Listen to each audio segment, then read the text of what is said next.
안녕하세요. 2020 서울 하드웨어 해커톤 탑메이커에 참가한 누르미 팀의 팀장 오정민입니다. 오늘은 16강 XAML 기초를 다루도록 하겠습니다. 첫 번째는 마크업 언어와 XAML 그리고 XAML의 기본 문법입니다. 마크업 언어는 뭘까요? 아래 그 노드.js 이거는 잘못 들어간 거예요. 마크업 언어라는 카테고리는 좀 넓습니다. HTML도 마크업 언어 중의 일종이고, XAML도 마크업 언어의 일종이고, XML도 마크업 언어의 일종입니다. 이 마크업 언어의 공통점이라고 하면은 태그로 이루어져 있어요. 태그라고 하는 건 지금 왼쪽 사진에 이 XML 이미지를 보면 뭐 퀴즈, 칸다, 퀘스천 뭐 이런 식으로 되어 있는데 이 꺽쇠 괄호로 이루어져 있는 거를 태그라고 합니다. HTML이나 XML, XAML 전부 다 마크업 언어이므로 꺽쇠 괄호로 태그를 만든다는 게 전부 그 같은 공통점이라고 할 수 있습니다. 여기서 약간 좀 애매한 말씀을 계속 드리는데 XML이랑 XAML 의 차이에 대해서 막 여쭤보시는 분들이 많습니다. 뭐 사실 똑같아요, 사실상. XML은 Extensible Markup Language고요. XAML은 Extensible Application Markup Language입니다. XML은 제가 알기로는 그 W3C에서 그 웹 표준을 지정하는 곳에서 웹상에서 통신을 위해서 만들었습니다. 근데 사실 얘네 같은 경우에는 요즘에 제이슨으로 전부 다 대체되고 있기 때문에 요즘에는 그 웹상에서는 거의 쓰지 않아요. 통신용으로는. 보통 예전 앱들을 설정하거나 아니면 진짜 예전에 AJAX를 할 때 XML을 썼던 게 기억이 나네요. 음. 통신용으로는 사실 XML이 닫는 태그 같은 것도 있기 때문에 좀 비효율적인데 좀 구조적으로 뭔가를 표현하기에는 제이슨 같은 거보다 XML이 조금 더, 마크업 랭귀지가 조금 더 유리하다고 생각합니다. 그리고 HTML 같은 경우에는 여러분들도 보통 다들 알듯이 웹 같은 거, 네이버나 그 구글 같은 거, 크롬에서 F12를 누르면은 콘솔창 뜨면서 나오는 게 바로 HTML입니다. 이것 또한 마크업 랭귀지로 이루어져 있죠. 네, 어쨌든 XAML하고 XML의 차이에 대해서 말하다가 너무 서론이 길어졌는데, 여담이 많아졌는데, XAML 같은 경우에는 XML하고 사실상 똑같아요. 네, 똑같은데, 그냥 마이크로소프트사가, WPF나 이 자마린에 쓰이기 위해서 따로 만든 겁니다. 음, 솔직히 왜 따로 만들었는진 잘 모르겠는데, 굳이 따지자면은 약간 좀 이 속성 같은 거나 태그 같은 거를 제가 알기로는 C샵으로 좀 막 만들었었던 걸로 기억을 하거든요. 만들 수 있었던 걸로 기억하는데, 근데 사실 좀 근본적으로 XML이랑 XAML의 차이는 사실상 거의 없다고 생각하시면 될 것 같아요. 실제로 자마린 쓰면서 뭐 따로 느낀 적이 없었습니다. 네. 편하게 생각을 하시면 될 것 같고요. XML 직접 한번 XML 같은 마크업 랭귀지 한번 직접 써봐야죠. 이전 프로젝트 공간인데요. 파일 하나 만들어서 진행을 해보도록 하겠습니다.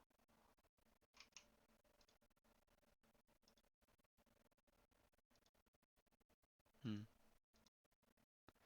네, 요즘엔 노드.js 같은 경우에는 그냥 설정 파일까지 이런 식으로 전부 다 네, 그 제이슨으로 설정을 하죠. 바로 test.xml. 사실 얘가 XAML이라도 뭐 아이콘이 똑같으면서 그냥 아이고 아이콘도 똑같고 그냥 똑같습니다. 그냥 한번 쳐볼게요.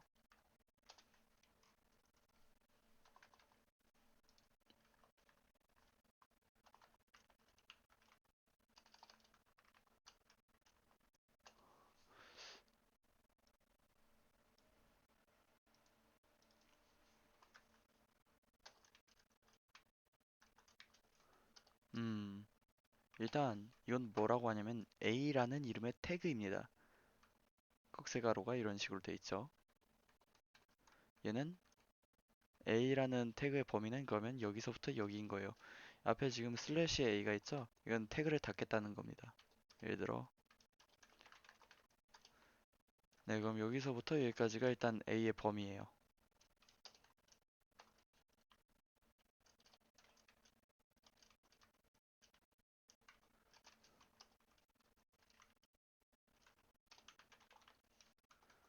이렇게 되면은 A는 지금 가나다라랑 B가 B를 지금 사이에 감싸고 있죠? 이렇게 감싸고 있죠, A가. 이건 뭐라고 볼 수 있냐면은 태그 B는 A의 자식이다. 그냥 부모 자식 할 때 그 자식 맞아요? 잠시만요. 태그 B가 A의 자식이죠. 네네. A는 B의 부모다. 네. B 입장에서 A는 B의 부모입니다.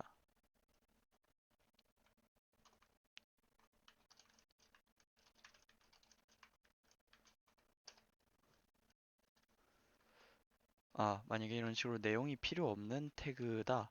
C가 만약에 내용이 필요 없다. 그러면 이런 식으로 그냥 한 줄에 쓸 수 있습니다. 이러면은 B랑 C는 A라는 부모를 공유하죠. 뭐 당연히 C도 A가 부모입니다. 그럼 B랑 C의 관계는 뭘까요? B랑 C는 형제 관계입니다. 형제. 부모가 같으니까 형제 관계죠. 그럼 B한테 자식이 하나 더 있다고 해봅시다. D 이런 식으로. 자, 그러면 당연히 D의 부모는 B고 B의 부모는 A인데 A는 그러면 D를 뭐라고 불러야 될까요? 이건 바로 후손입니다. 뭐 손자라고 안 부르고 후손이라고 불러요. 후손. 네. 후손이라고 부르고 D는 A를 조상이라고 부릅니다. 조상 노드. 아니 뭐 그냥 조상이라고 해도 되고요. 얘네들을 전부 다 노드라고 부르기도 하고 태그라고 부르기도 하고 사실 뭐라고 해도 뭐 틀린 표현은 아닙니다.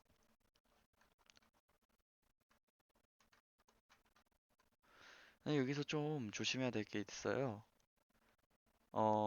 그러니까 자식 노드는 A 입장에서 자식 노드는 B랑 C인데 실제로 자식 차일드 노드가 아니라 그냥 그 칠드런을 그러니까 모든 자식들 진짜 그냥 실제로 모든 자식들은 3명입니다. 바로 얘까지 포함되어 있기 때문이죠. 네. 그러니까 자식은 가나다라 그리고 B, C가 되는 겁니다. 3개입니다. 아, 그럴 수도 있어요. A의 가나다라는 A의 그냥 내용이 아니냐? 자식이 아니라. 아, 그것도 사실 틀린 말은 아니에요. 근데 가나다라도 확실하게 자식은 자식입니다. 이 HTML 하시는 분들이 많이 헷갈려 하시는데 HTML에서도 차일드 노드 말고 칠드런인가 치면은 일반 이런 내용들까지 전부 다 포함하거든요.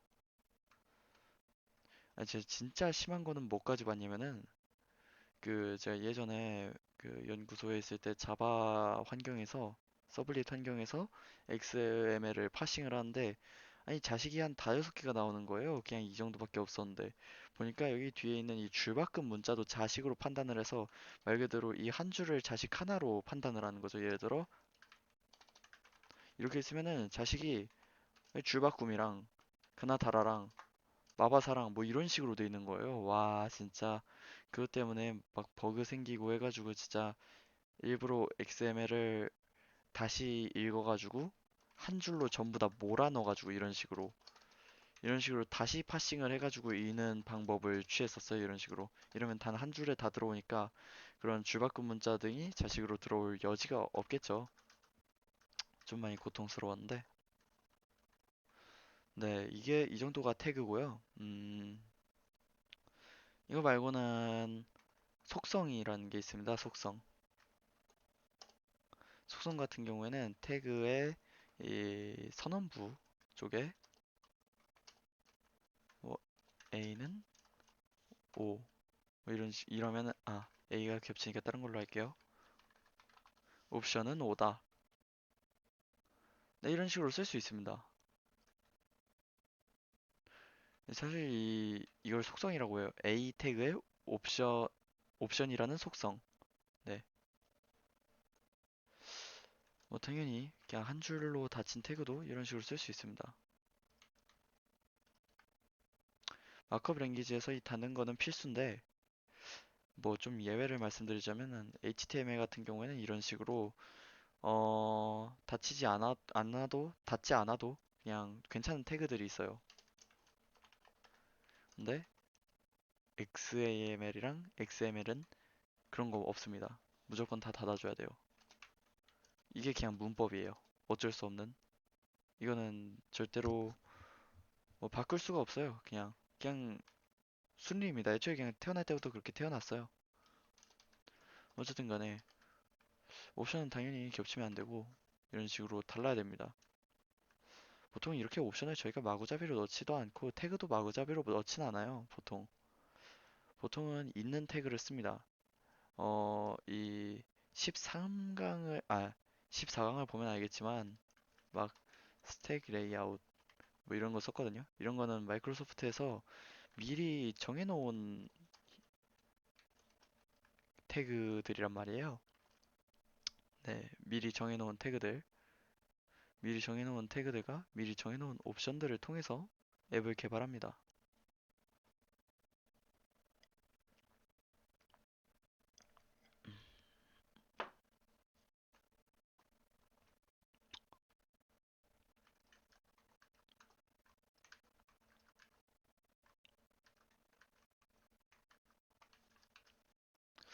XML 같은 경우에는 주석을 달 수가 있습니다.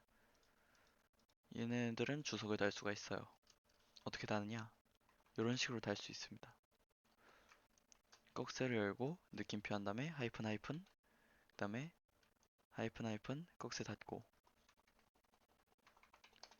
네 이런 식으로 여러 줄에 걸쳐서 할 수 있어요.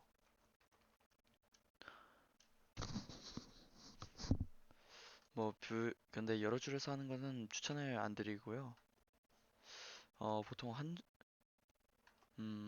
번에 묶으면은 아까 처음과 같이 어, 원래 이런 식으로 안 묶이고 한 줄 한 줄 묶이거든요, 보통. 사실 이건 취향 차이긴 한데 이렇게 묶으면은 중간에 있는 태그들을 이런 식으로 빼서 쓰기가 어려워져서 한 줄 한 줄 그 하는 것을 추천드립니다.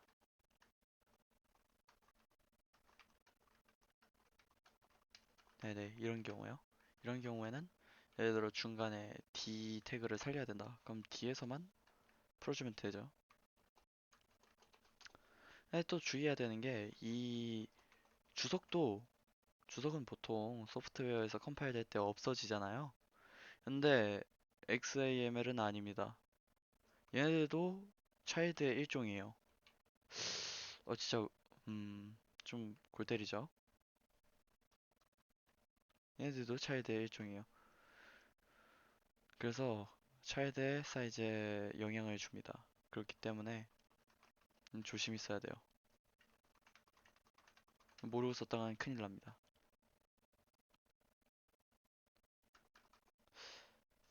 보통 XML 같은 경우에는 저는 가장 좀 메이저하게 썼던 게 스프링에서 많이 썼던 것 같아요. 스프링에서 막 여러 가지 객체 만들고 할 때 막 클래스 연결해 줄 때 제가 스프링은 그렇게 얕게밖에 못했지만 어쨌든 그럴 때 XML을 많이 썼는데 네, 보통은 요즘엔 다 제이슨을 쓰죠.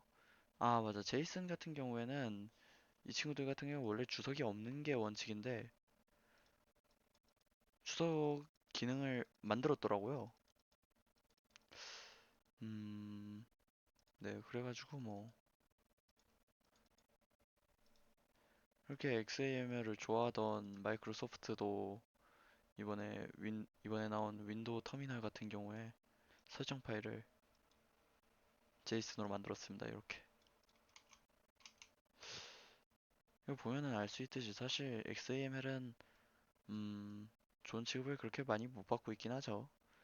근데 이 기술이, 이 포맷이 죽을 수는 없는 게 웹이, HTML이 이 형식으로 이루어져 있고 웹은 너무 방대하기 때문에 어쩔 수 없이 살아있다고 생각을 합니다.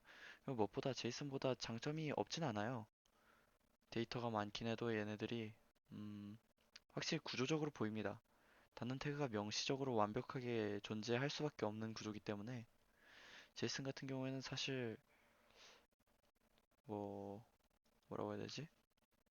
예를 들어 지금 스크립트가 키고 아니 뭐 XML로 치면 부모고 얘네들이 자식이잖아요. 근데 이런 식으로 아래 있을 때 얘네 부모가 누군지 모릅니다.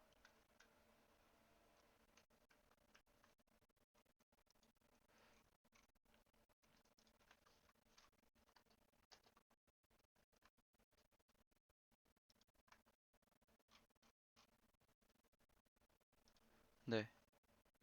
어쨌든 얘네 부모가 뭐 누군지 모르기 때문에 어떻게 보면 XML이 좀 이런 마크업 언어가 좀 장점이라고 볼 수도 있죠. 네. 다음 시간에는 이 마크업 랭귀지 갖다가 직접 한번 레이아웃들을 한번 실습해 보도록 하겠습니다. 감사합니다.